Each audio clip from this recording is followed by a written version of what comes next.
Hola, continuamos. Dios les bendiga. Nos quedamos en el mensaje de la iglesia de Esmirna. Para este mensaje, la dedicatoria es similar a todas las anteriores y bueno, a las siguientes. Escribe al ángel de la iglesia de Esmirna en el versículo 8. La descripción que hace el Señor respecto de sí mismo en relación a la visión que tiene Juan en el capítulo 1. Recordemos que la visión que tiene Juan habla del alfa y la omega, y aquí habla del primero y el postrero, que es un lenguaje parecido. Dice, el primero y el postrero, el que estuvo muerto y vivió, dice esto. Esto es importante de mencionar porque la razón de que Jesús se describa a sí mismo con estos adjetivos calificativos tiene una razón de ser.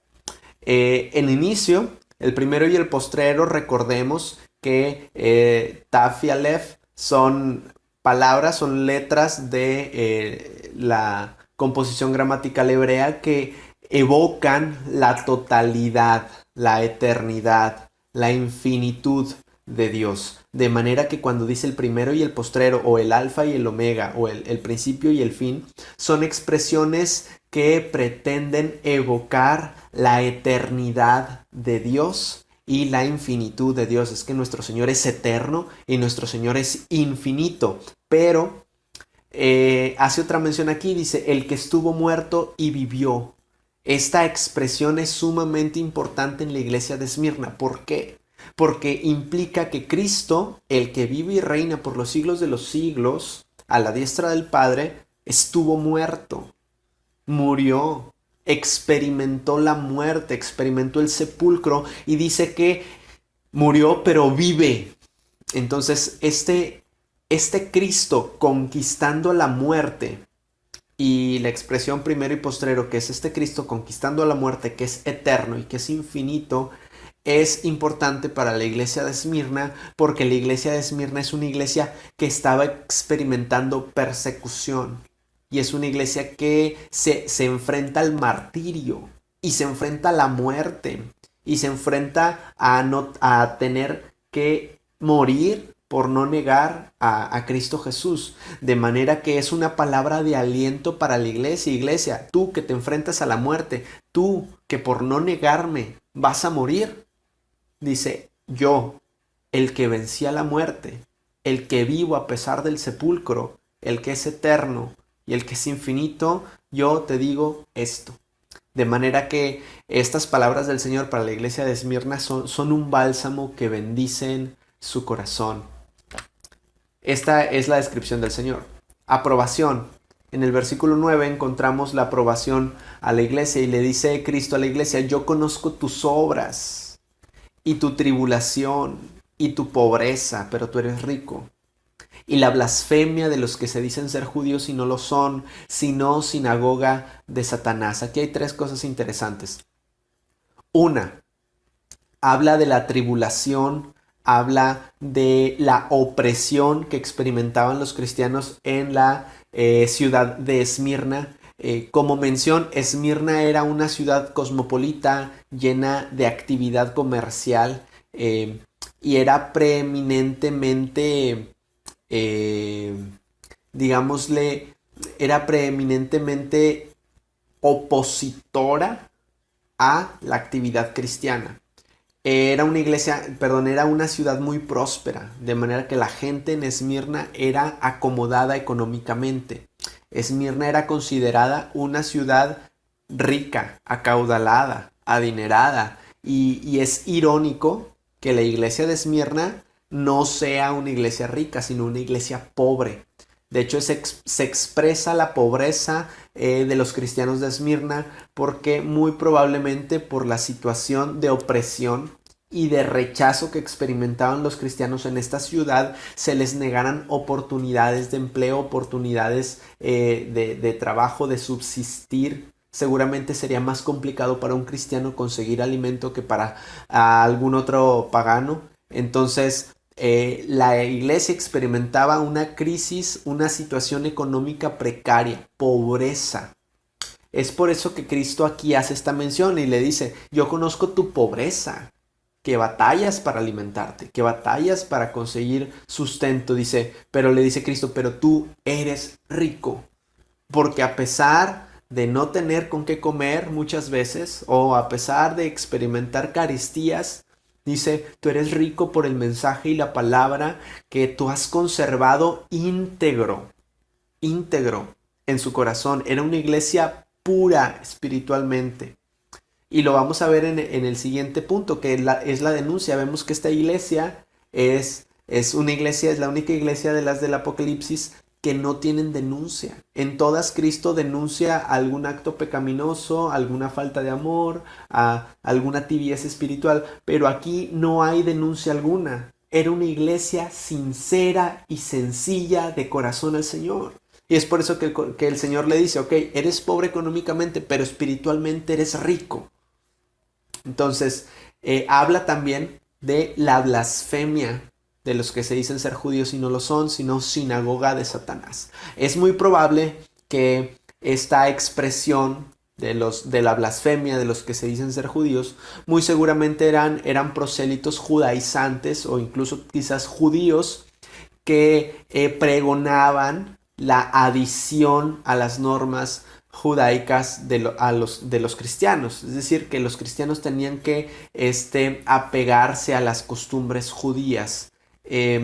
Eso, y además que muchas veces por la persecución los cristianos salían de sus convicciones cristianas y regresaban al judaísmo. Prosélitos que se convertían al cristianismo volvían al judaísmo. Judíos que se convertían al cristianismo volvían al judaísmo por la sencilla razón de que había holgura y libertad de culto o libertad religiosa para los judíos, que era una religión establecida y regulada en el Imperio Romano. El cristianismo no, el cristianismo era considerado una secta y era muy condenado en el primer siglo, de manera que muchos cristianos decidían volver a su fe judía, los que eran judíos antes, e incluso había estas campañas de judaización de cristianos. Y de hecho, el libro de Hebreos es un libro escrito para que los judíos no abandonen la fe, porque había una tentación muy grande en aquel entonces que por escapar del martirio, por escapar de la persecución, por escapar de la muerte, de los leones, del fuego, regresaran y apostataran de la fe cristiana. Entonces aquí a esta apostasía, a este regresar de la fe, le llama aquí Cristo la blasfemia de los que se dicen ser judíos y no lo son, y dice son sinagoga de Satanás, es decir, estos que intentan que el cristiano vuelva al judaísmo, son sinagoga de Satanás. Entonces, y dice aquí Cristo, yo conozco tus obras y tu tribulación y tu pobreza. Dice, y conozco que entre ustedes hay de esta clase de grupos que pretenden hacer esto, pero les da una exhortación y les dice, no temas en nada lo que vas a padecer. He aquí que el diablo echará a algunos de vosotros en la cárcel para que seáis probados y tendréis tribulación por 10 días. Es muy curioso este versículo. Dice, no temas en nada lo que vas a padecer. Está hablando de una próxima persecución. Y dice, he aquí el diablo echará a algunos de vosotros en la cárcel. La palabra diablo o diabolos el vocablo, la etimología, evoca al acusador. Es lo que significa acusador, engañador, aquel que señala, que acusa, que miente maliciosamente. Y dice que el diablo echaría a estos cristianos a la cárcel algunos días. Y esta acusación incisiva que ejerce el enemigo en contra de los cristianos era algo muy común en la antigüedad, en el primer siglo. Los cristianos eran atacados o acusados por 3 aspectos principalmente. La primera era ser acusados de rechazar o de sublevarse contra el emperador. El emperador romano muchas veces exigía adoración exigía pleitesía a su persona, a estatuas que tenían muchas veces. Los emperadores y los creyentes cristianos obviamente no iban a doblarse ante ninguna estatua y no iban a adorar al emperador. De manera que como eran los únicos que no le rendían homenaje al emperador, eran considerados como revoltosos, como que no se sometían a la autoridad del emperador, como que se sublevaban al emperador. Y esto evidentemente traía el ataque de los romanos o el ataque de las huestes romanas. Y no solo eso, sino que también eran atacados por el vulgo o acusados por el vulgo, por la gente común, de ateos. Muchos problemas relacionados con la falta de fe. Me explico. En la antigüedad, tanto las ciudades bajo el Imperio Romano, los poblados bajo el Imperio Romano eran politeístas, tenían muchísimos dioses, una cantidad exagerada e inconmensurable de dioses paganos, y cada deidad tenía su función y tenían Dios para el trigo, Dios para el grano, Dios para la cosecha, Dios para la lluvia, Dios para las tormentas naturales, etcétera, de manera que los cristianos, al tener un solo y único Dios, creador de los cielos y de la tierra, los cristianos solo a Dios adoraban. Tal así que cuando venía una sequía, el pensamiento común de la gente era: todos adoramos al Dios de la lluvia, pero los cristianos no.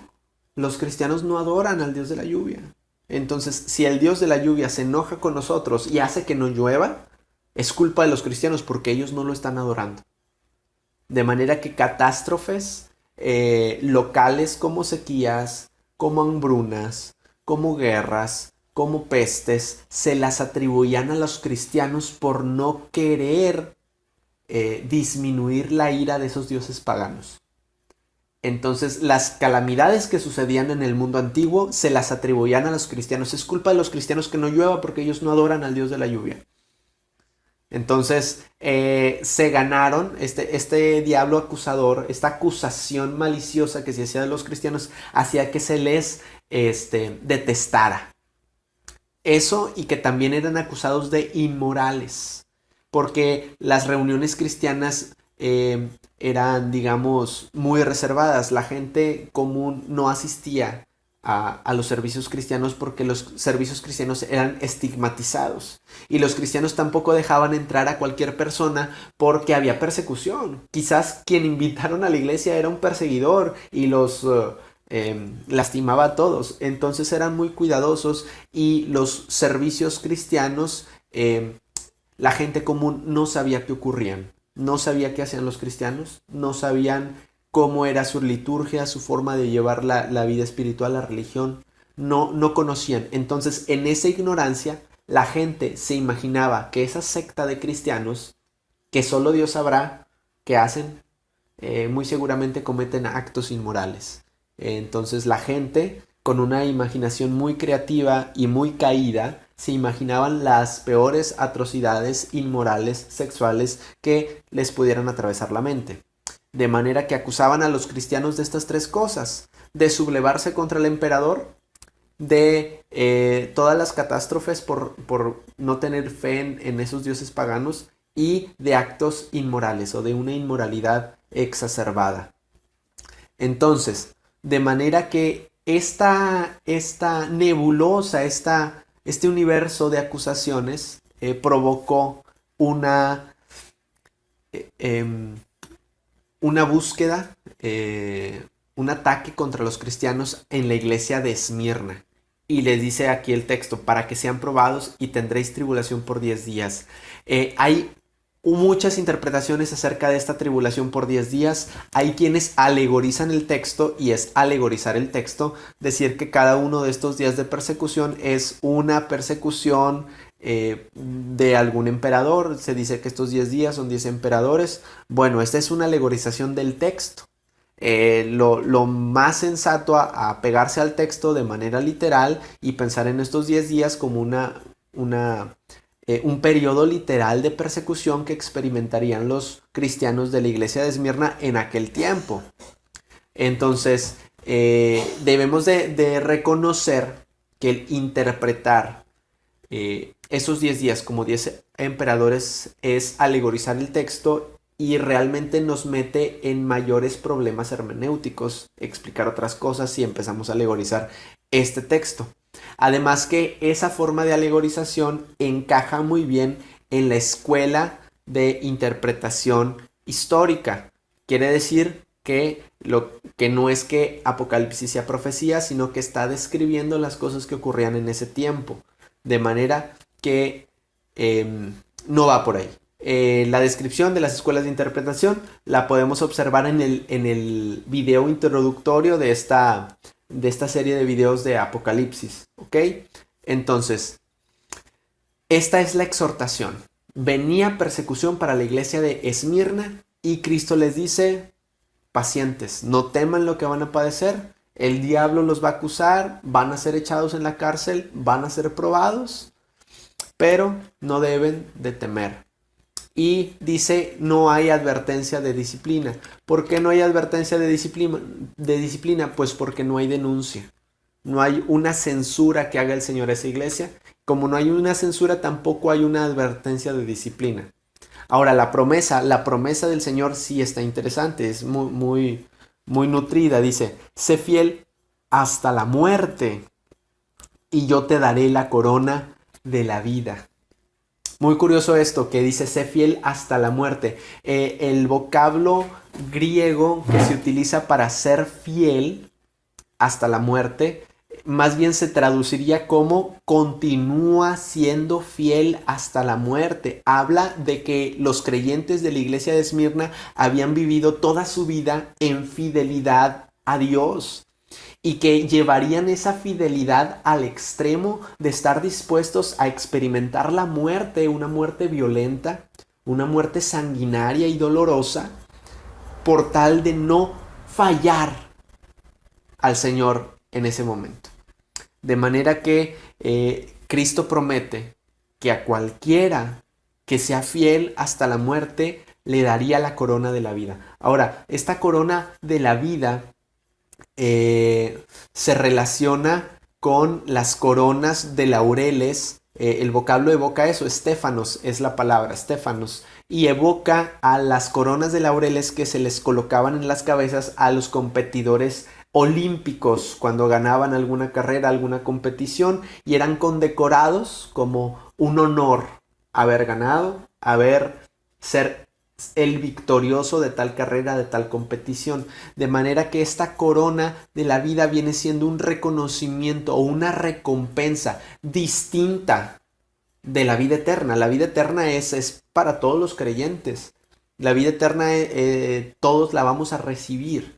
Pero esta corona de la vida parece ser un reconocimiento especial que se le da a aquellos que experimentan el martirio. Aquellos que tienen que enfrentar la muerte, que tienen que enfrentar una muerte sanguinaria, una muerte violenta, aquellos quienes son incisivamente presionados por dejar la fe, por negar a Cristo, y por tal de no negar a Cristo están dispuestos a experimentar esta muerte. Bueno, dice Cristo, lo menciona aquí como promesa, todos aquellos que estén dispuestos a experimentar el martirio por su fe, les espera cuando en aquel día la corona de la vida. Es una promesa preciosa, maravillosa para nosotros los creyentes. Dice, el que tiene oído, oiga lo que el Espíritu dice a las iglesias. El que venciere no sufrirá daño de la segunda muerte. Nosotros sabemos que la muerte física es producto, que el vocablo muerte significa separación, que la muerte física es la separación de nuestra parte espiritual de nuestro cuerpo. Cuando nuestra alma y nuestro espíritu se separan de nuestro cuerpo, ocurre lo que es la muerte física o la primera muerte. Pero cuando nosotros, nuestro espíritu, nuestra alma se separan permanentemente de Dios, es lo que se le denomina aquí segunda muerte, que es una muerte espiritual perpetua. Y esta muerte espiritual perpetua se ejecuta en el lago de fuego. De manera que la promesa que da Cristo aquí a la iglesia de Esmirna es cualquiera que vence, que obtiene la victoria y que es fiel al momento de su muerte, dice, no experimentará, no sufrirá daño. De hecho, el vocablo griego que se utiliza aquí es un doble negativo que se puede traducir como nunca jamás, jamás o nunca jamás experimentarán la segunda muerte. Es una promesa de vida, de que Dios nos conservará con Él, cerca de Él, perpetuamente por la eternidad. Y bueno, esta fue la descripción del mensaje de la iglesia de Esmirna. Espero haya sido de bendición. Continuamos en el siguiente video con el mensaje de la iglesia de Pérgamo. El Señor les bendiga.